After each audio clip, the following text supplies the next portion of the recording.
Welcome back to Suma Mahesh YouTube channel. ಇವತ್ತಿನ ತಿಂಡಿಗೆ ಬೆಣ್ಣೆ ದೋಸೆ ಮತ್ತು ಆಲೂಗೆಡ್ಡೆ ಪಲ್ಯನ ಮಾಡ್ತಾಯಿದ್ದೀನಿ.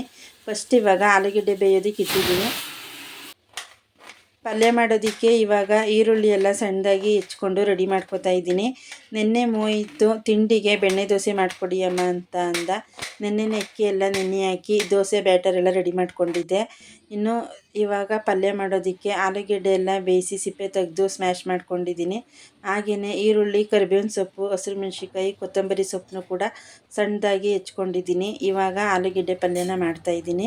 ಸಾಮಾನ್ಯವಾಗಿ ದೋಸೆ ಮಾಡಿದಾಗ ಎಲ್ಲರೂ ಮನೇಲೂ ಆಲೂಗೆಡ್ಡೆ ಪಲ್ಯ ಮಾಡೇ ಮಾಡ್ತೀವಿ. ಇನ್ನು ಕಾಂಬಿನೇಷನ್ ಆಗಿ ಕೆಲವರು ಚಟ್ನಿ ಕೂಡ ಕೇಳ್ತಾರೆ. ಆದರೆ ನಮ್ಮ ಮನೇಲಿ ಪಲ್ಯ ಮಾಡಿದ್ರೆ ಸಾಕು, ಚಟ್ನಿ ಏನು ಅಷ್ಟು ಇಷ್ಟಪಟ್ಟು ತಿನ್ನಲ್ಲ ಮಕ್ಕಳು. ಅವ್ರಿಗೇನು ಇಷ್ಟ ಆಗುತ್ತೋ ಅದನ್ನೇ ಜಾಸ್ತಿ ಮಾಡಿಕೊಡೋದಕ್ಕೆ ಟ್ರೈ ಮಾಡ್ತೀನಿ ನಾನು. ಇನ್ನು ನಮ್ಮ ಮನೇಲಿ ತಿಂಡಿ ವಿಚಾರವಾಗಿ ಅದೇ ಬೇಕು ಇದೇ ಬೇಕು ಅಂತ ಹೇಳಿ ಏನೂ ಕೇಳೋದಿಲ್ಲ. ಪ್ರತಿದಿನ ತಿಂಡಿ ರೆಗ್ಯುಲರಾಗಿ ಮಾಡೇ ಮಾಡ್ತೀವಿ. ಅದರಲ್ಲೂ ಎಲ್ಲ ರೀತಿ ವೆರೈಟಿ ತಿಂಡಿನೂ ಕೂಡ ಮಕ್ಕಳಿಗೆ ಮಾಡಿಕೊಡ್ತೀನಿ. ಹಾಗಾಗಿ ಅದನ್ನೇ ಬೇಕು ಇದೇ ಬೇಕು ಅಂತ ಏನು ಸಾಮಾನ್ಯವಾಗಿ ಮಕ್ಕಳು ಕೇಳಲ್ಲ. ನನಗೆ ಯಾವುದು ಇಷ್ಟ ಆಗುತ್ತೋ ಅದನ್ನೇ ಮಾಡ್ತೀನಿ. ಅದನ್ನು ಅವರು ಕೂಡ ಇಷ್ಟಪಟ್ಟು ತಿಂತಾರೆ.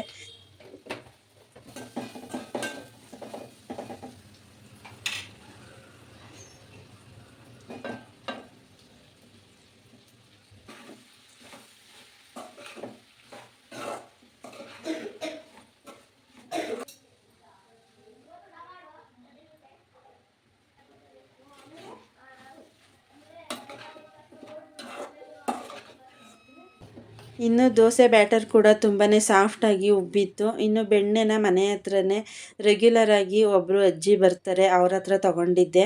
ಬೆಣ್ಣೆ ಕೂಡ ತುಂಬಾ ಚೆನ್ನಾಗಿದೆ. ಇವಾಗ ಒಂದು ಕಡೆ ದೋಸೆನ ಹಾಕಿ ಅದ್ರ ಮೇಲೆ ಬೆಣ್ಣೆನ ಹಾಕಿ ಬೆಣ್ಣೆ ದೋಸೆನ ಮಾಡ್ತಾಯಿದ್ದೀನಿ. ಇವಾಗ ಚಳಿ ಜಾಸ್ತಿ ಇರೋದ್ರಿಂದ ಬೆಣ್ಣೆ ಸ್ವಲ್ಪ ಗಟ್ಟಿಯಾದಾಗ ಆಗಿತ್ತು. ಇನ್ನು ಬಿಸಿ ದೋಸೆ ಮೇಲೆ ಬೆಣ್ಣೆನ ಹಾಕಿ ಸ್ಪ್ರೆಡ್ ಮಾಡಿದ್ಮೇಲೆ ನಿಧಾನವಾಗಿ ಕರಗ್ತು. ಪ್ಯೂರ್ ಬೆಣ್ಣೆ ಆಗಿರೋದ್ರಿಂದ ದೋಸೆ ಬೇಯುವಾಗ ಬೆಣ್ಣೆ ಘಮ ಅಂತೂ ತುಂಬಾ ಚೆನ್ನಾಗಿ ಬರ್ತಾಯಿತ್ತು. ದೋಸೆನ ತಿನ್ನೋ ಟೈಮ್ಗೆ ಬಿಸಿ ಬಿಸಿಯಾಗಿ ಹಾಕ್ಕೊಂಡು ತಿಂದರೆ ತುಂಬಾ ಚೆನ್ನಾಗಿರುತ್ತೆ. ಆರೋದ್ರೆ ಅಷ್ಟು ಟೇಸ್ಟ್ ಇರೋದಿಲ್ಲ. ಹಾಗಾಗಿ ಮಕ್ಕಳಿಗೆ ಎಷ್ಟು ಬೇಕು ಅಷ್ಟು ದೋಸೆನ ಮಾತ್ರ ಇವಾಗ ಹಾಕ್ತಾಯಿದ್ದೀನಿ. ಮಕ್ಕಳಿಗೆ ತಿನ್ನೋದಕ್ಕೆ ಮತ್ತು ಲಂಚ್ ಬಾಕ್ಸ್ಗೆ ಪ್ಯಾಕ್ ಮಾಡೋದಕ್ಕೆ ದೋಸೆನ ಹಾಕಿ ಇನ್ನು ಮಹೇಶ್ ಅವ್ರಿಗೆ ಮತ್ತು ನನಗೆ ಆಮೇಲೆ ತಿಂಡಿ ಟೈಮ್ಗೆ ಬಿಸಿ ಬಿಸಿಯಾಗಿ ದೋಸೆನ ಹಾಕೋತೀನಿ. ಇನ್ನು ಮಕ್ಕಳಿಗೆಲ್ಲ ಲಂಚ್ ಬಾಕ್ಸ್ ಪ್ಯಾಕ್ ಮಾಡಾಯಿತು. ಮೋಹಿತ್ ಕೂಡ ರೆಡಿಯಾಗಿ ಬಂದ, ಅವನು ಕೂಡ ತಿಂಡಿ ಮಾಡ್ತಾಯಿದ್ದಾನೆ. ತಿನ್ನು ಬೇಗ, ಲೇಟ್ ಆಯಿತು.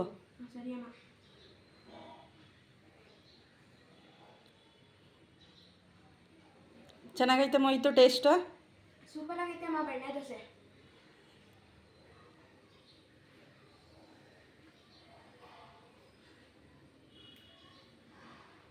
ಬಾಯ್ ಅಮ್ಮ. ಬಾಯ್ ಮಗನೆ. ಬಾಯ್ ಕುಶ. ಬಾಯ್.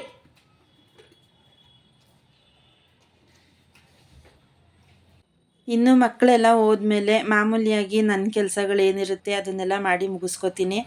ಇವತ್ತು ವಾರ ಇರೋದ್ರಿಂದ ದೇವ್ರ ಮನೆಯೆಲ್ಲ ಕ್ಲೀನ್ ಮಾಡಿ ದೇವ್ರ ಪೂಜೆ ಕೂಡ ಮಾಡಿ ಮುಗಿಸಿ ಇವಾಗ ನಾನು ಕೂಡ ತಿಂಡಿನ ಮಾಡಿದೆ. ತಿಂಡಿ ಎಲ್ಲ ಆದಮೇಲೆ ಬೇರೆ ಏನಾದರೂ ಸಣ್ಣ ಪುಟ್ಟ ಕೆಲಸಗಳಿದ್ದರೆ ಎಲ್ಲ ಮಾಡಿ ಮುಗಿಸಿ ಇವಾಗ ಮಧ್ಯಾಹ್ನದ ಊಟಕ್ಕೆ ಅಡುಗೆ ಮಾಡೋದಕ್ಕೆ ರೆಡಿ ಮಾಡ್ಕೊತಾ ಇದ್ದೀನಿ. ಇನ್ನು ಮುದ್ದೆ ಮಾಡಿ ಸುಮಾರು ದಿನ ಆಗಿತ್ತು.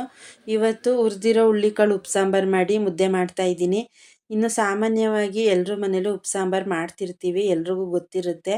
ನಮ್ಮ ಮನೇಲಿ ವಾರದಲ್ಲಿ 2 ಸರಿ ಉಪ್ಸಾಂಬಾರನ್ನ ಮಾಡ್ತೀನಿ. ಜಾಸ್ತಿ ಬೇಳೆ ಸಾಂಬಾರನ್ನು ಕೂಡ ತಿನ್ನೋದಕ್ಕೆ ಅಷ್ಟು ಇಷ್ಟ ಆಗೋದಿಲ್ಲ.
ಸಂಜೆ ಮಕ್ಕಳು ಸ್ಕೂಲಿಂದ ಬಂದಮೇಲೆ ಸ್ನ್ಯಾಕ್ಸ್ಗೆ ಅಂತೇಳಿ ಮ್ಯಾಗಿನ ಮಾಡಿಸ್ಕೊತಾ ಇದ್ದಾರೆ.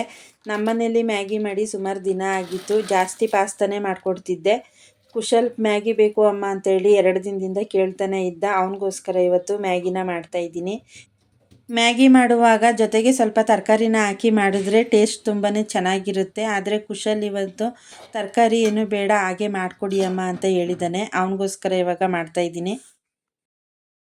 ಇಲ್ಲಿಗೆ ಇವತ್ತಿನ ಲಾಗ್ನ ಮುಗಿಸ್ತಾ ಇದ್ದೀನಿ. ವಿಡಿಯೋ ಇಷ್ಟ ಆದರೆ ಲೈಕ್ ಮಾಡಿ, ಕಾಮೆಂಟ್ ಮಾಡಿ, ಫ್ರೆಂಡ್ಸ್ ಆ್ಯಂಡ್ ಫ್ಯಾಮಿಲಿಗೆ ಶೇರ್ ಮಾಡಿ. ನೀವಿನ್ನೂ ನನ್ನ ಚಾನಲ್ನ ಸಬ್ಸ್ಕ್ರೈಬ್ ಮಾಡ್ಕೊಳ್ದೆ ಹೊಸ್ದಾಗಿ ನೋಡೋಂಥವ್ರು ಸೈಡಲ್ಲಿ ಬರೋ ಬೆಲ್ ಬಟನ್ನ ಪ್ರೆಸ್ ಮಾಡಿ ಚಾನಲ್ನ ಸಬ್ಸ್ಕ್ರೈಬ್ ಮಾಡ್ಕೊಳ್ಳಿ.